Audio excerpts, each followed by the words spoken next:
All right, we got some more folks rolling in here. We're going to get started here in about a half a minute or so. So thanks for joining. If you don't mind, you can bring up the chat window on your Zoom and just tell us where you're watching from. We always like to keep track of kind of what cities are represented and so forth. We had somebody from my hometown last time, which was fun. See, we have Claire from Royal Oak. That's where I was born. So Royal Oak, Michigan. So shout out to Claire.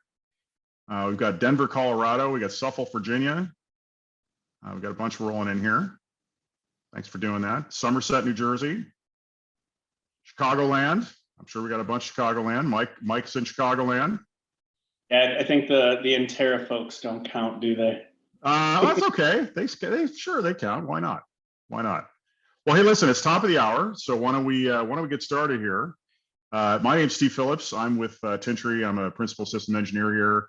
I've been with the company about 8 years or so. I've got 25 years in the storage business, worked for Silicon Graphics, NetApp when they had a temporary building, kind of shows my age.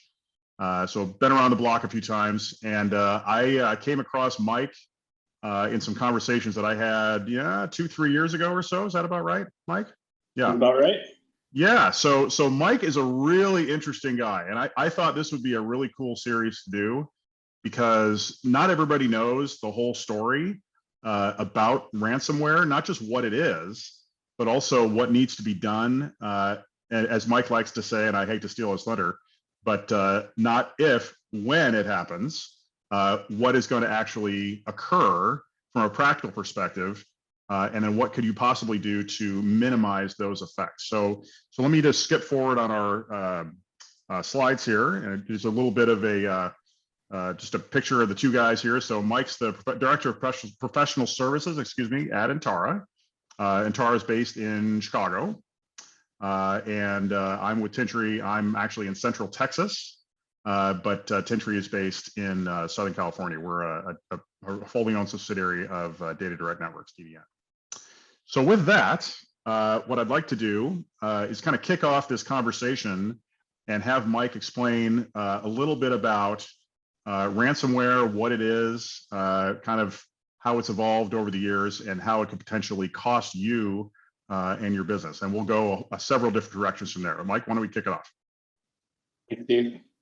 Yeah, so really what we're going to try to do is give you a little bit of background about the world that we've been living in for the last 3 years. Talk about the different types of ransomware. That this has been around for a while, and there's been a shift in the market over the course of the last, 5, 7, 10 years, as you've been seeing and hearing more of a shift in security and a focus to security. But what we're really seeing is a lot of this is truly impacting these organizations. And there's a couple different ways that threat actors can do this. So the main ones that we really deal with on a regular basis is the encryption type. So you can kind of have 3 different: encryption, exfil, or DDoS. A few years ago, you heard a little bit more about DDoS. You were hearing different types of PII data being taken and sold on the black market, that type of stuff. But really the shift in the industry has been more towards encrypting the data that you have. So they come in, and what they're gonna do is they're gonna start really small. They're gonna phish your entire organization. They're gonna get one person to bite. And from there, they might get a workstation. From a workstation, if you get full access to it, you could run some tools to be able to get more information, and you can start moving laterally within the environment. There's a tool out there called Mimikatz, which is a way to dump credentials or tokens and use just the insecurities in Microsoft that is able to really get you full permissions within an environment. And then they start moving from one machine to another machine, and you'd be surprised how easy this stuff is to do. If you go on your machine right now, you download from GitHub Mimikatz, and you run the tool, you're going to get a bunch of tokens. You could take that token, you can do something called pass the hash or pass the ticket, and you can start logging in as other users to other machines within the environment. And then you can start elevating your permissions. So if you ever had a domain admin log into a workstation, maybe to image it or install a piece of software, you just gave the keys to your entire environment to that threat actor. One workstation, it's crazy. And we see this all the time. Before you go any further though, Mike, how, I think we kind of skipped over something. How do you know all these things? Like what is Entara? Yeah. And why are you so familiar with all this? We should give a quick overview of that. I guess going back to the basics is a good thing, huh? Yeah. So Entara has been around for about 22, 23 years, since 21 years, 2001. And we started as a managed services firm for trading and financial companies. We used to be called a company called You Just Trade, or YJT Solutions. So we built our skill set and our services around enabling trading and financial companies to be able to get connected to the exchange and be able to trade. As simple as that. We kind of built a managed services firm really before it started becoming kind of one of the go-to ways of providing infrastructure support and end user support. But over the years, we saw that we started becoming more and more risk to our clients. Managed services firms have the keys to all of their clients' environment. And about 5 years ago, we started pivoting more towards a managed security services firm, MSSP, instead of just a managed services firm. And we kind of merged those two together to call ourselves an extended service provider. So all of our clients need to have the security stack as well as the managed services side of it. And most of that came out of us moving into this consulting world of incident response, or IR, as a lot of people will say. And what we do is we partner with the insurance carriers and different breach coaches and counsel, and they bring us new projects of environments that have been hit with ransomware. And our responsibility in that is to get them back up and running once they've been hit. And we're going to go in as we get through this webinar today. We're going to talk about like the different mechanisms of how we do that, what happens when you get hit, who are the parties that you need to be communicating with. And then really what we're going to look at is how do we get you back up? What are the different ways that you can get back up from a ransomware? And we can talk through that. But because I've always thought that's kind of the missing piece, right? I mean, like most people understand that ransomware is a thing, right?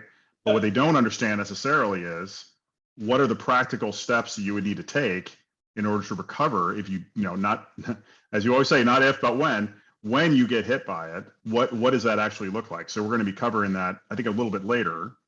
Yep. So thank you for the background. I think that'd be really helpful for the people who don't know you. But you were talking about Mimikatz and even a domain admin, logging into an infiltrated box, and all of a sudden they have this token. Yeah. So you get phished, right? Everyone knows about phishing. Everyone sees the emails that are coming in. You get your free gift card, and it takes you to a link that then somehow gets the malware pushed onto your workstation. Now they have access to a single workstation. They run this tool, they get the credential, and then they start moving laterally within their environment. There's other tools that are out there. It's really good. All of these tools were created to actually try to protect environments. Mimikatz was built to show vulnerabilities to Microsoft of the way that they do authentication. Bloodhound Sharphound is it's a tool for us to understand where are the weaknesses within our Active Directory structure. And from there, these threat actors are using all these open source free tools to build a case around your organization, start building a map of your organization, and planning their way to deploy these different types of tools that encrypt all the data within your environment. It honestly is scary stuff. So we've been doing this now for 3 years. We have done over 100 different environments and getting them back up from ransomware. And there's all different types of examples that we can talk about. I'm going to kind of focus on a couple of high-level scenarios of what our environment and our clients that we've been working with. There's common themes here. These threat actors, it's not just some guy in a basement doing this anymore. These are businesses with reputations. They have support lines. And they really have to have excellent customer service when you think about it, right? Yeah, I mean, am I wrong? Because if you're going to pay, then you want to make sure you're getting what you're paying for. So some of these organizations have really, really good customer service reps, believe it or not. They do, and it's amazing to hear. There's when you're negotiating with them, the legal counsel that's doing that negotiation will tell you, hey, we've worked with this threat actor before in the past. They gave us a good decryptor post ransom payment. It normally functions. If there's any issues, they're responsive. They'll get back to us. We think, based on the business justification of this ransom's $1 million that you need to pay, and you're losing $1 million a day. If you pay that, you're going to save yourself and the insurance company millions of dollars. It makes more sense to pay the ransom than not. But that's all based on their reputation.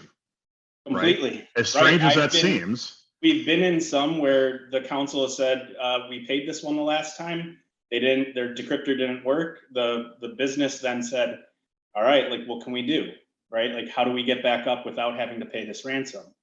And we'll really talk about the 3 different options to recover in a slide down below.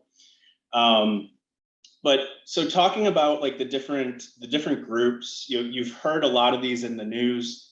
Dark side, Conti is a type of ransomware. Ryuk, R-Evil's the big one. That's the one that hit the Colonial Pipeline, Kaseya. Over the course of the last 6-7 months, R-Evil's been kind of slowing down because the US government is actually like arresting these people. They're tracking down the money, all that stuff. Wow. So there is some countermeasure that the governments are doing. I don't want to get political or anything like that, but a lot of this is generated from Russia and Ukraine. So we're seeing a slowdown right now, which is very interesting too. And oddly enough, around the holidays, they slow down too. So January, February is always a slow time for ransomware. Come March, it starts picking up really heavily. It's amazing like how we see these trends in it. Well, they're human beings too, right? Exactly. I mean, yeah. And yeah, absolutely. So the different types. So R-Evil, we've been working with and recovering a lot of different environments from this type of ransomware. Our clients range from hospital systems, very large hospital systems that have multiple hospitals, multiple doctors' offices, cancer centers, all of that stuff. So you're talking environments with 10,000 servers, 15, 20, 30,000 workstations. We've done school systems with hundreds of thousands of workstations, manufacturing firms, marketing firms. They're not targeting one specific thing. It's all across the board. This is just one group of hundreds that are doing this. So no one is safe from being in their target. What they look for is low-hanging fruit. Out of the 100 environments that over 100 environments that we brought back up, most of them are not following best practice security. They don't have an EDR tool. They don't have proper privileged access management. They have local administrators as their daily drivers. Their domain admins are their daily drivers. There's a lot of things that are very basic that you can do to protect yourself against ransomware. Some of our next talk-in is going to be talking about specifically what you can do to mitigate the risk from ransomware. And we'll really go into it, but just know, like, doing just the basics of best practice and basics of security is going to take you further than the rest and hopefully move you above, make it hard enough for for them to be able to get into your environment, and they're just going to say, not worth it. Let's move to the person that's not doing X, Y, Z. Right. So it's really, really interesting to be able to see like just every little thing that you can do from a security standpoint makes it that much harder for them to get into your environment. And they're going to say sooner or later, it's not worth it. Right. We're going to move on to this one. So give me a sense of scale, like across all of your, 100 or so engagements. I'm a storage guy, so I'm concerned about, customers that may have 10 terabytes of data versus, petabytes of data. What have you seen in terms of a scale from the smallest to the largest? All the above. They do not target one or the other. It's sad sometimes they go to a very small business and they ask for $1 million ransom when the business literally only makes $1 million a year.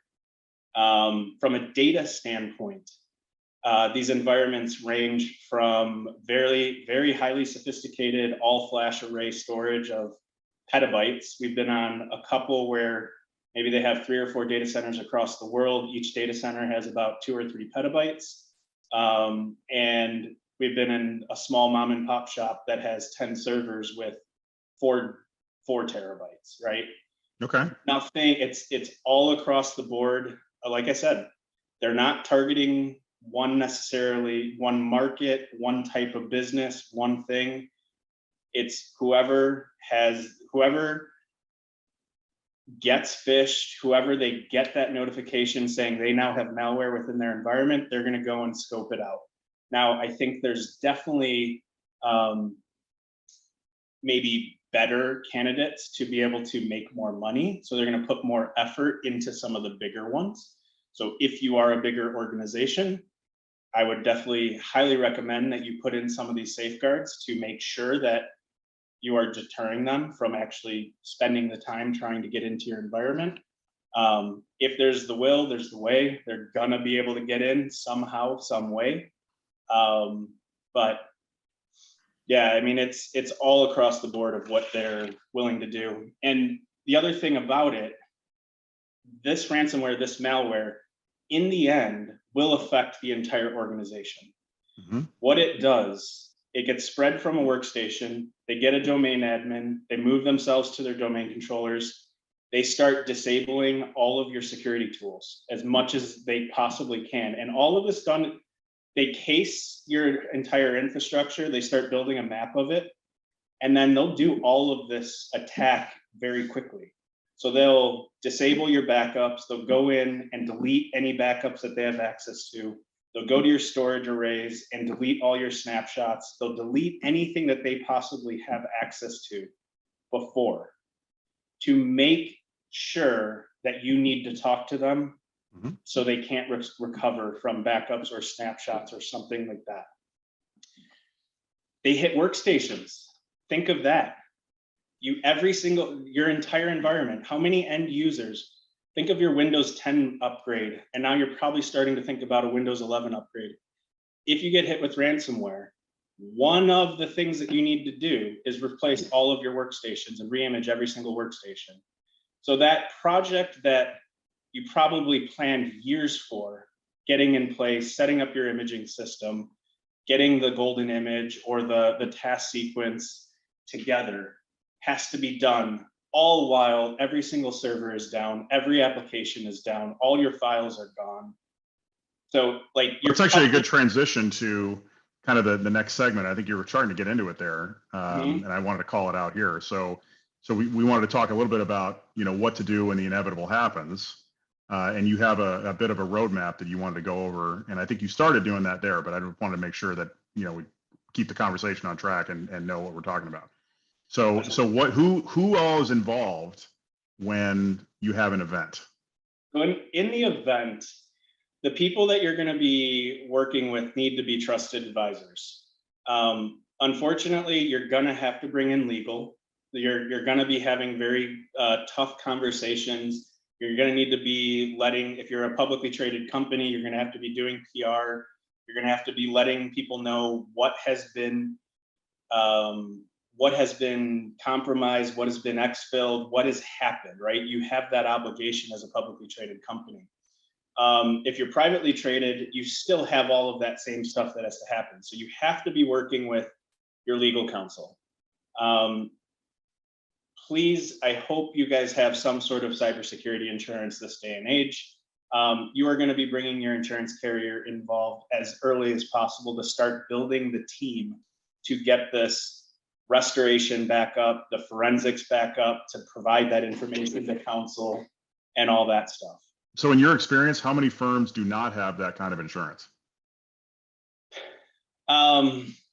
We've only seen a couple, and they've normally been state organizations, like state departments, really? that think they don't need insurance. Oh my gosh. Okay. So wow.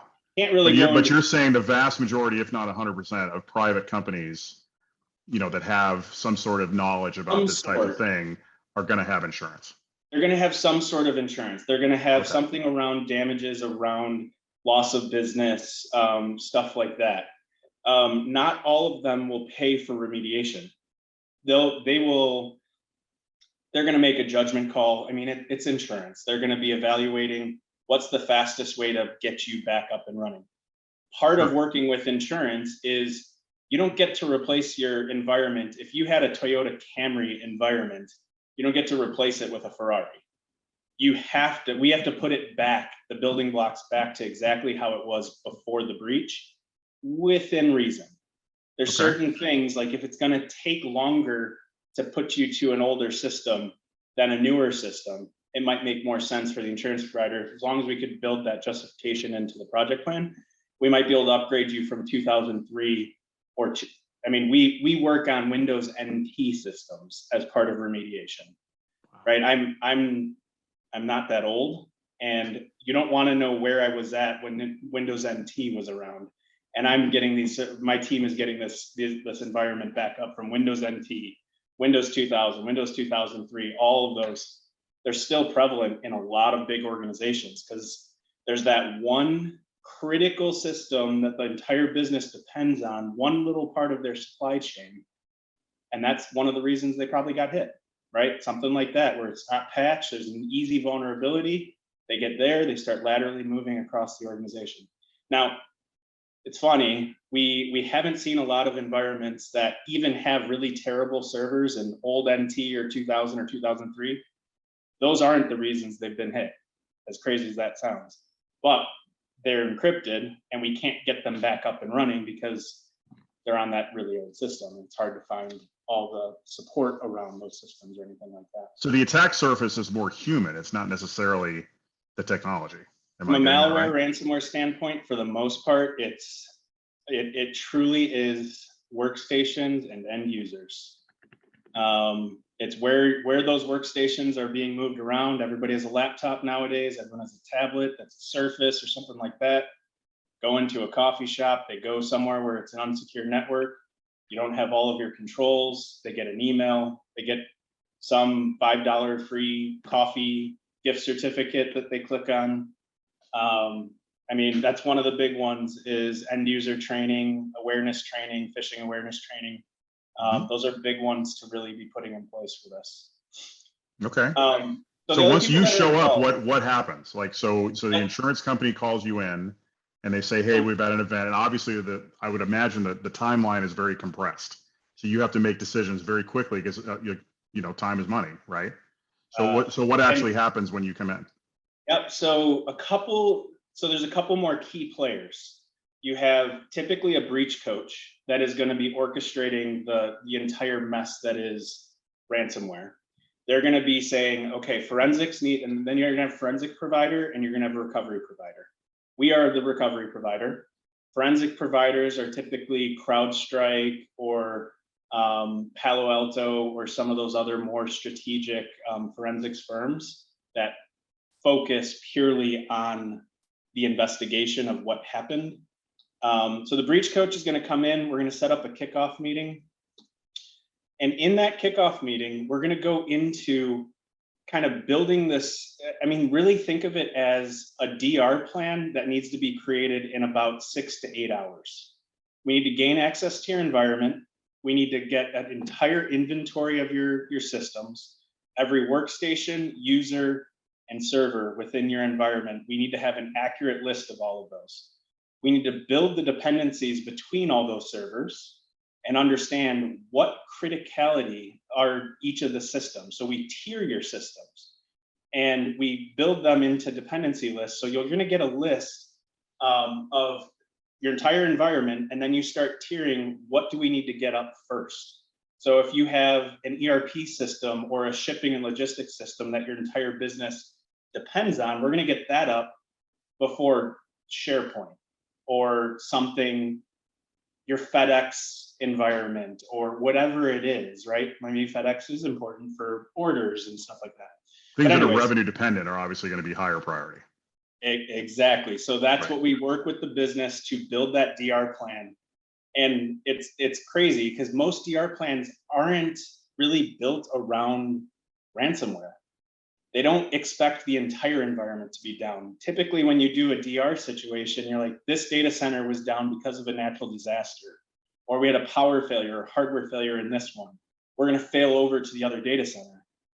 Most of the time, your data centers are replicated together. The ransomware hits here, it replicates there. Okay, what's your DR plan now when you have both of your primary and secondary data centers fully messed up?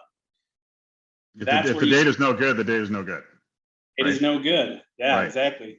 So how many of their customers, just throwing it out there, how many of your customers either didn't have a backup plan at all, right? They either weren't taking backups, which I know sounds crazy, but it's actually not that uncommon. And how many of those customers, or how many of the customers you've worked with, didn't have any kind of offsite anything, let alone backups? So no backup plan at all is fairly rare. Okay, well, that's a good thing. I haven't seen many without backup plans. How many functional backup environments of after a ransomware? So if you have Veeam runs off of a Windows machine, and that whole Veeam backup repository is an SMB share. Ransomware encrypts that. Unless you've actually take that share and offsite it to an immutable backup, right? You have no way of actually getting those backups back. So you need that decryption key to get that backup back. So from a percentage of what clients have backups, I would say 99%. I think we had one environment where they just had no backups, where we just had to decrypt and actually work through the process. That gives me hope for humanity.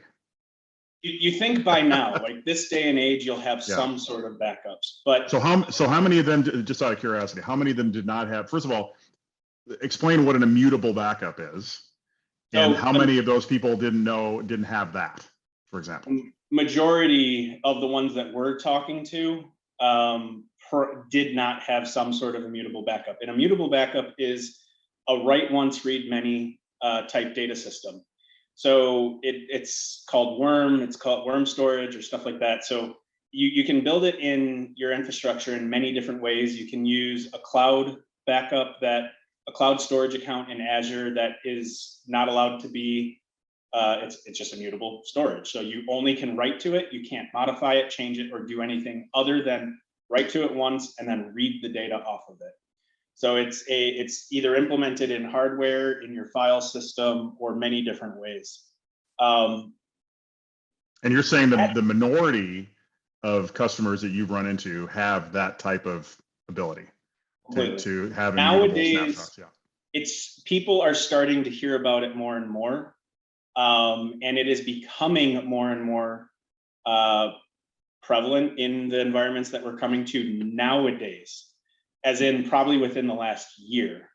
Veeam has implemented immutable backups now for theirs, and that you need a little Linux machine to store it on and do a share off of a Linux machine that has the capabilities. So you still can't do it within Windows.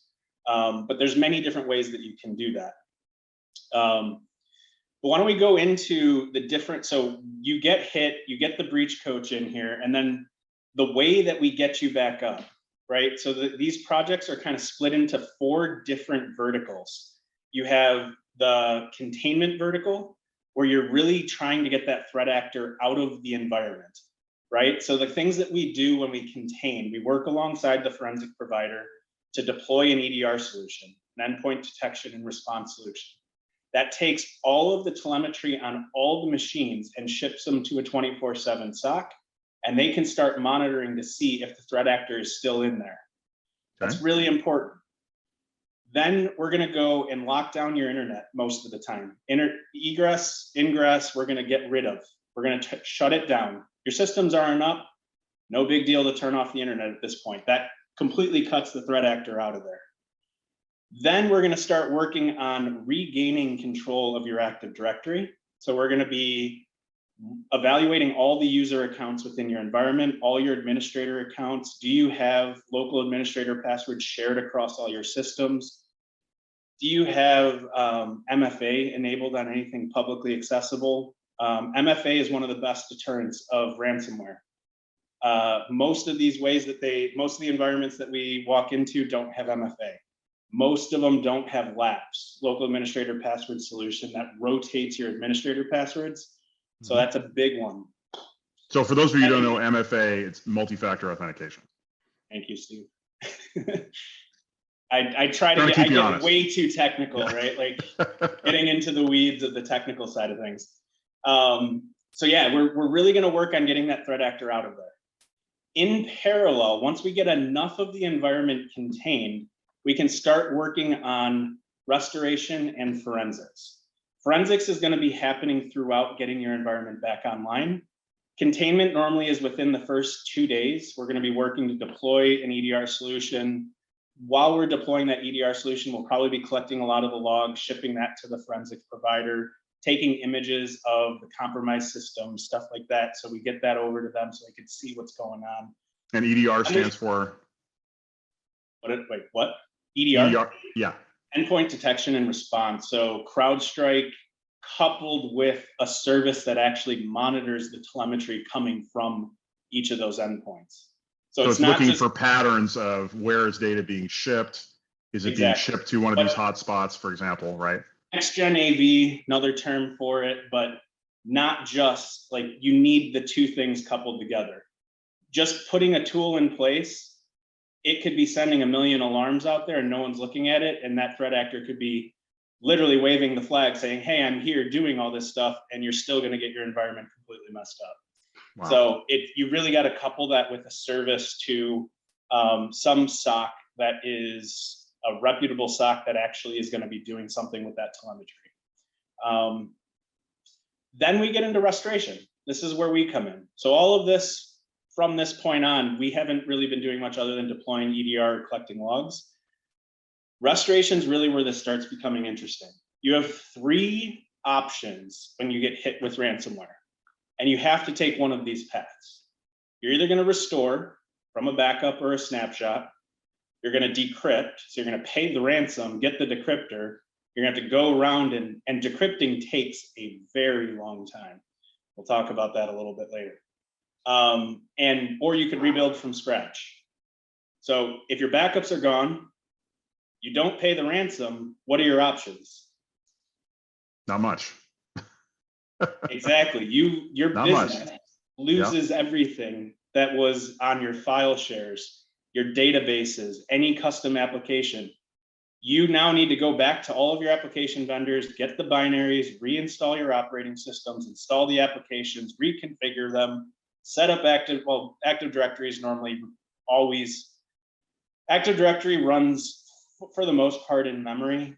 So the whole database is, I've never been in an environment where we haven't been able to get Active Directory back. So we have a really good team that knows Active Directory inside and out. And we have pulled some miracles of recovering all your users groups and actually getting Active Directory replicating again, and multiple domain controllers and multiple forests and multiple domains, single forest, multiple forests, all of the above. But yeah, this rebuild actually is an option, and it's sad when we have to say, well, the threat actor is not talking to you. You don't have any good backups anymore. This is your only path forward. That's all you can do. I mean, it's. Have there been any customers that said, I give up? Like, close down the business? No. Okay, well, that's good. Never seen it that bad. Okay. There's But there have been some that very, had to rebuild. Oh yeah, we've rebuilt a few. Okay. Luckily it hasn't been a lot, but it's definitely, a lot of the times it's certain components of an infrastructure, right? Certain things we can, so when they do the encryption, the types of encryptions are different by the different malware and the different threat actors. Sometimes they only encrypt the first few bytes of a file just so that it shows up as corrupted and you can't do anything. But certain things like databases and other types of files, because it's too hard, say you have a 1 terabyte database file, the compute power to literally encrypt all of those bits and bytes is going to take too long for the way that they need to do this attack. So they'll just take the first few megabytes of the file and encrypt it. So if you go and actually replay that bit, like you do a forensic restoration of that file, you can get all that data back. So sometimes we had to go that far to reconstruct the database using different database recovery tools that are able to grab the chunks out of the database. And then they can rebuild that database into the application and get some of their data back. So whenever we have a rebuild, we're going to always try to recover some of the stuff that they have. But it truly is really, really tough at times. But yeah, and then the last piece, after we're done restoring your environment, then it's kind of more the proactive side of it. We go into the hardening phase where we do Active Directory audits and we come in and do a full audit of your ID. We kind of use the information provided by the forensics firms of how they got in and start checking off, okay, that's closed off now, this has been removed. And we start working towards actually removing all of those easy vulnerabilities that they took advantage of within the environment. Okay. So listen, before we transition into talking about what factors might affect the length of how long this takes, which I think is a really interesting topic, I did want to remind everybody that if you wanted to post questions for Mike in this session or both of us in the next session, you can go ahead and put them in the Q&A section within the Zoom. What we're going to do is collect a lot of those questions. We may not answer them live. I don't know if we'll have time today, but the goal is to have a third session a little bit later where we'll take a lot of the questions and then dive into some of those topics, right? So feel free to ask any questions you may have. If you need us to clarify something, whatever it is, we'll try to get to it. If we don't get to it, the goal is to take those into a third session and then build out all of those answers as part of that third session, if that makes sense. So go ahead and type those into the Q&A if you don't mind, or the chat, either way, we'll gather them either way. So now that I've given you a chance to breathe, Mike, let's talk about. Like I've been nonstop talking, huh? Yeah, well, it's great information. I mean, I'm learning a ton too. So what affects the length? So what kind of factors do you have to consider? So it truly, there's so many different variables to the length, but really number one is which path to recover, which path are you taking to recover? So let's first dive into if you're going to restore your environment. So say the threat actor got in, they encrypted all your servers, all your workstations.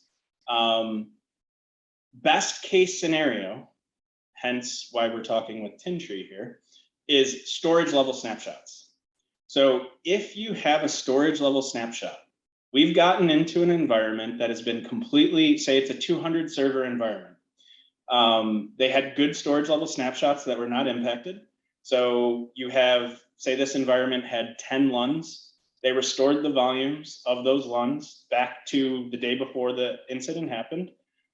They shut down all their servers, they did the snapshot, and they powered up all their VMs. So all their servers are now back up and running. We have actually seen that work in practice. That's the first thing we ask anybody when they come to us about recovery. We're like, do you have storage level snaps? And if so, pause all snapshots right now, because a lot of those roll over pretty quickly. Normally you don't have enough space to handle more than 7 days worth of snaps or something like that.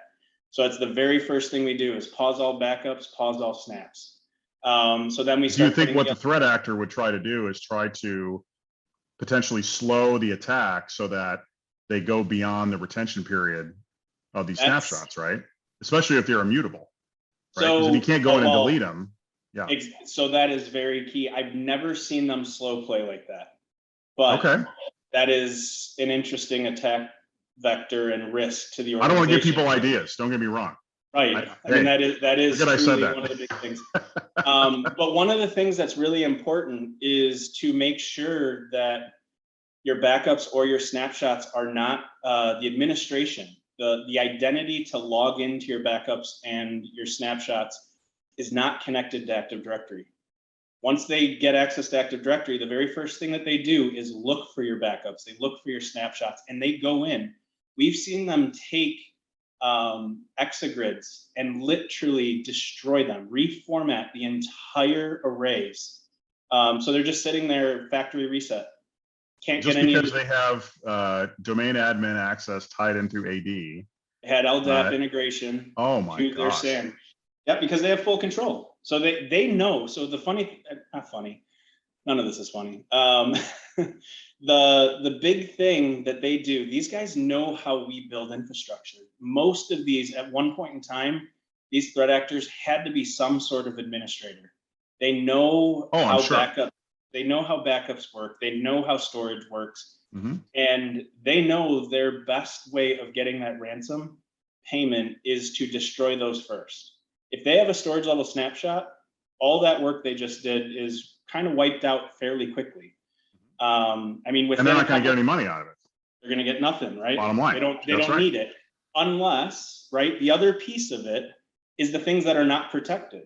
So a lot of people only protect critical infrastructure, right? They don't have enough budget to handle backing up the entire infrastructure or doing storage level snapshots on the entire infrastructure. They only do a certain portion of it. So that's one thing where if you don't cover your entire infrastructure, ransomware still becomes a pretty big issue. And then on top of it, you still have your Windows 10 rollout project that you now need to do and re-image every single workstation that has been impacted, right? Mm-hmm. So you get lucky if you're off network and not connected to the VPN while this thing happened. A lot of these things happen on Friday evenings or over the weekend. So workstations, it's normally not the entire population, which is a good thing. But anyone who leaves a workstation at the office or a laptop at the office and it's there and powered on, you have an issue. So even the restore with a snapshot, the recovery process is still not just a couple hours. It's a couple hours plus containment, forensics, all these other things. But from a restoration standpoint, it's much better. So obviously the scale of that, you know, how many workstations you have, how many were hit, how many have to be rebuilt or decrypted or whatever, that's an obvious factor in terms of how long something's going to take. So you get that because that requires manpower. General rule of thumb, 2 to 4 hours per server, 15 to 30 minutes per workstation is what we scope for most of our projects. So you can imagine, I mean, we've done 35,000 hours of professional services in the last 2.5, 3 years, just doing ransomware.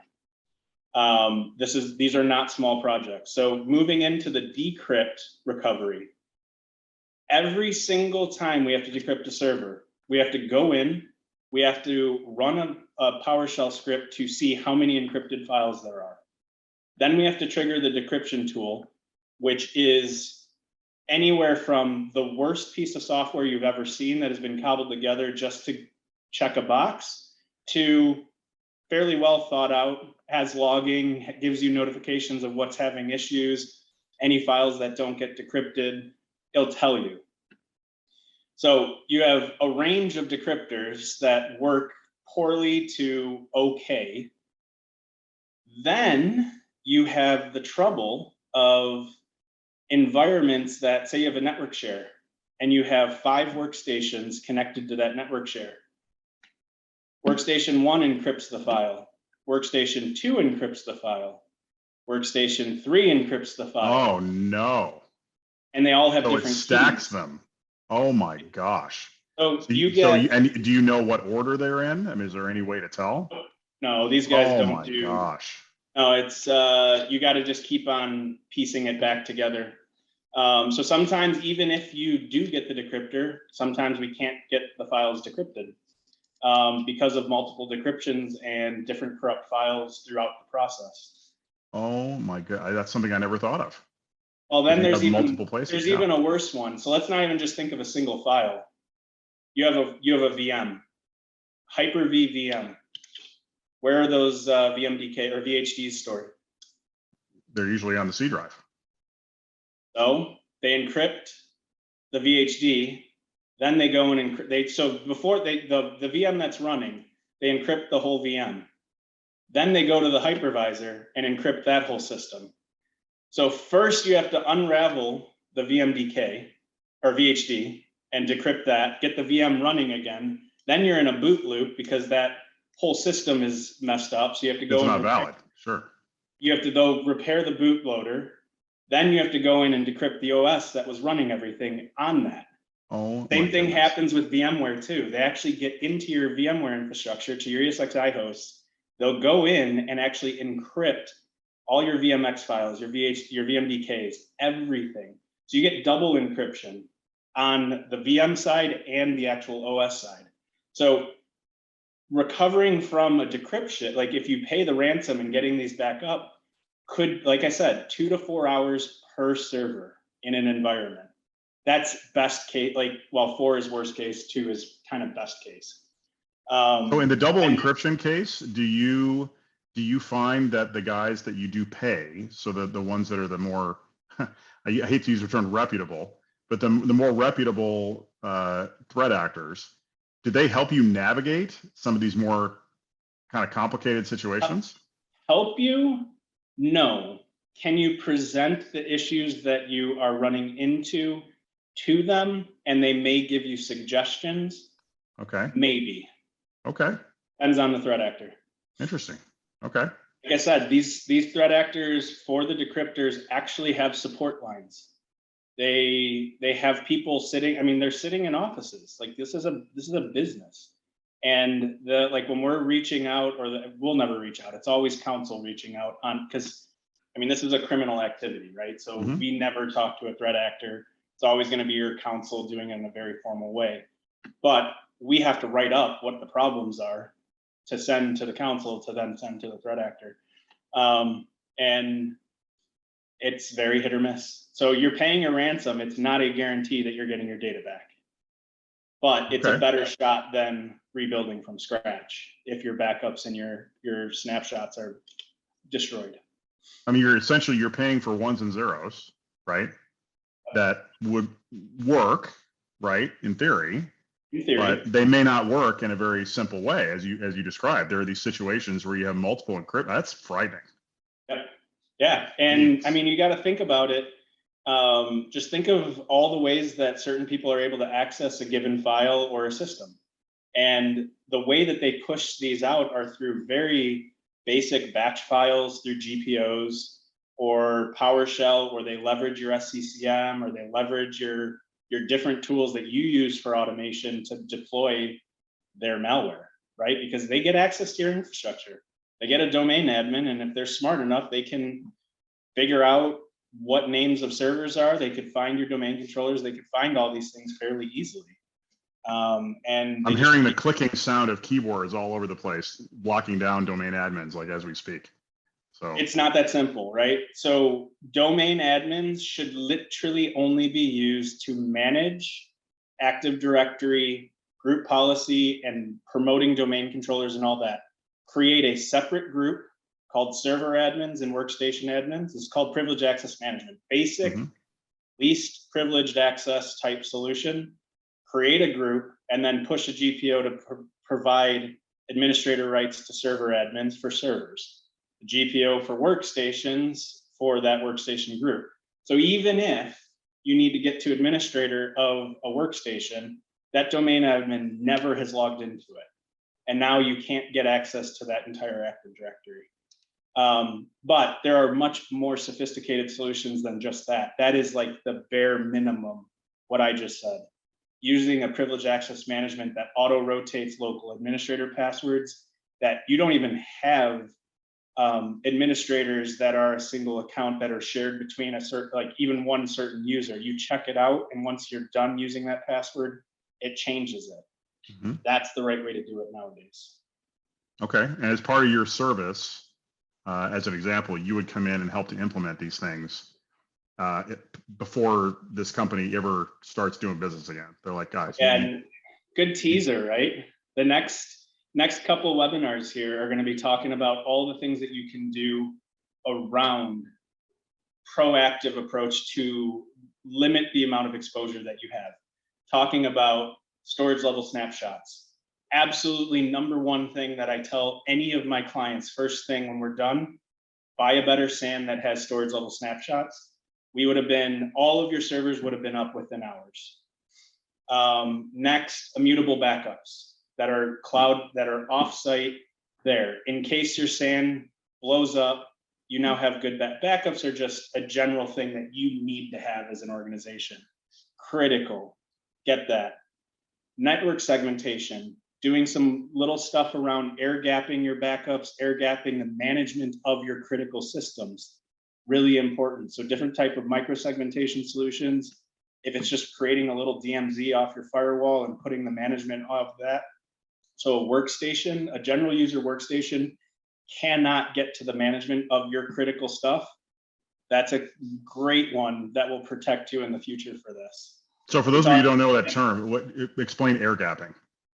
Air gapping is using a jump box or a bastion server that is not domain joined, and then allowing that device to only communicate to the management of your critical infrastructure. So the URL that you go to manage your Tintri, that portion that lives on a network that's completely isolated from the rest of the environment, and the identity, the way that you authenticate to that device is not integrated with Active Directory. So it's completely separated from your main environment. And the only way to get to it is from a very isolated, lockdown, MFA controlled jump box. So that even if the threat actor gets all the credentials in your entire environment, they still need that two-factor, which they're not going to have. The other thing, like we talked about, EDR, absolutely fundamental nowadays. Get a quality endpoint detection and response solution in place within your environment, and a privileged access management. We're going to go into all the different options in the next talk too. So yes, we will, and we'll talk about some of the more storage focused solutions that Tintri brings to the table. Our original founder, or one of the original founders, technical founders, was Kieran Hardy, who also was the technical founder of VMware. And so he understood a lot of these things from the very beginning. And, I don't know, maybe he didn't know what he didn't know, but he built it in such a way that it kind of anticipated some of these issues that would come up later. And I don't know for sure whether he knew, but as it turns out, some of those designs are very valuable for situations like this, where you need immutable storage level snapshots. You have the ability to air gap the authentication to the super admin role on a storage array. So you make sure you can't delete snapshots, for example, right? Unless you go through two-factor authentication is one example, right? Or some sort of password rotation mechanism, something like that, right? So he built it in such a way where it actually works really, really well in these environments. And we'll get into a lot of detail on that in the next session. So I do have, we have a few minutes left. So I don't know if you want to, if you have any kind of things you want to say to wrap up this session. And then I do have one question that popped up we may have time to answer. No, I mean, the biggest thing, like I talked about, is it's not a matter of if it's going to happen. It's a matter of when. And the things that are in your control is how widespread this is going to be within your environment. If it's a workstation, no one's waking up at night. It's a help desk ticket. If it's the worst case scenario, you're going to be down for a long time if you don't follow some of the instructions that we're providing here. Unfortunately, I've seen it too many times. My team lives and breathes this right now. We have, I think, 6 open breaches right now that we're actively working on. This isn't going away. It's only getting worse. The more that we can be telling everyone to do these few things, you won't be coming in to my mailbox as a new client. And I would much rather have the conversation of being a new client with Tintri and implementing new infrastructure and new storage than you as a breach remediation client. Well, thank you. Well, so just, this is a question for me, not the question from the audience, but if a customer can show that they have these types of tools in place and or immutable snapshots, or let's say they have a Tintri array that has all these things, right? Do they get a better rate on their insurance because of that? Because they're less likely to pay? Well, you'll actually get insurance. Insurance over the course, last year, it's gotten much harder to get. Before, so you wouldn't get it in the first place. They are so as of 2020 or 2021, I can't remember exactly which year, was one of the first years that the insurance providers lost money on their cybersecurity insurance policies. Since then, we have been working with them to help with the questionnaires and help with what they need to do before they give the different insurance policies out. And sooner or later, it's going to change from, oh, just answer this questionnaire and we'll give you a policy for X amount of dollars. It's going to start turning into life insurance where you have to get a physical. You actually have to prove that you are doing all the things that you're doing. Wow. So sooner or later, I would say sooner, probably within the next year, 2, 3 years, you're going to see a lot of people being denied cybersecurity insurance. And that's going to just change the way that everyone thinks about security and how they run their business, because that's a big risk and liability to any organization at this point. Well, it hits the mainstream when they'll do some kind of a discount double check on cybersecurity insurance, and it's on the Super Bowl ad, right? You'll get Aaron Rodgers talking about exactly. It. Yeah. Cool. That's a good summary. That's wow. A lot of things I never thought of. So we did have one question. We have a couple minutes we can answer it. The question was, how well does Microsoft 365 hold up to an attack? Exchange, OneDrive, SharePoint. Great question. So for the most part, ransomware has not moved towards SaaS-based solutions. It's doesn't mean there isn't different types of breaches within a SaaS solution. The one thing that I can tell you with Office 365, make sure you have a proper leveled license, so an E3 or above, that actually has all of the Azure AD conditional access rules and MFA controls. All users in Office 365 should have MFA. If you don't have MFA in Office 365, they are going to get into your environment that way. So make sure that you do that. The key here, Exchange, OneDrive, SharePoint, all of those are protected through Azure AD in the end. So it's as strong as you implement your Azure's Active Directory is how vulnerable or not vulnerable those systems are. Office 365 in general is fairly secure as long as you implement MFA. And then that's typically the default, right? No, it's default. Oh, it's not. Oh, really? You have to enable. Oh, yeah, no. That's the thing about Active Directory. That's the thing about Azure. Pretty much any system, the default settings of any system is terrible. They are extremely vulnerable. Azure, you should be going through. You have an Azure infrastructure. There's a whole bunch of audit and tools that are built into Azure that you can leverage for best practices to lock it down. Your global administrators need to be very restrictive. All of those should have MFA on. Now, global administrators also by default don't have MFA turned on. So your entire Azure tenant by default does not have MFA.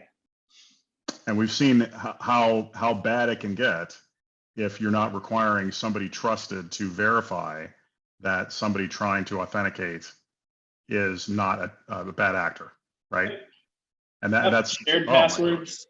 I mean, using a password management solution for your organization is another great one, because shared passwords is just as bad. If it's leaked, if your password on Google is leaked to the black market, those are the first things that they try getting into Office 365.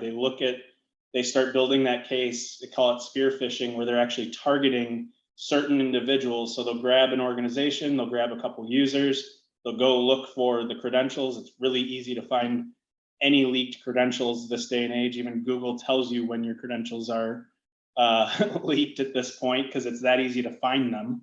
And they're going to try all of those passwords, right? So any of your users that are using shared passwords across the organization, it's not good. That's why MFA is so critical, because everyone shares their password between accounts. Like, even administrators are the worst about it.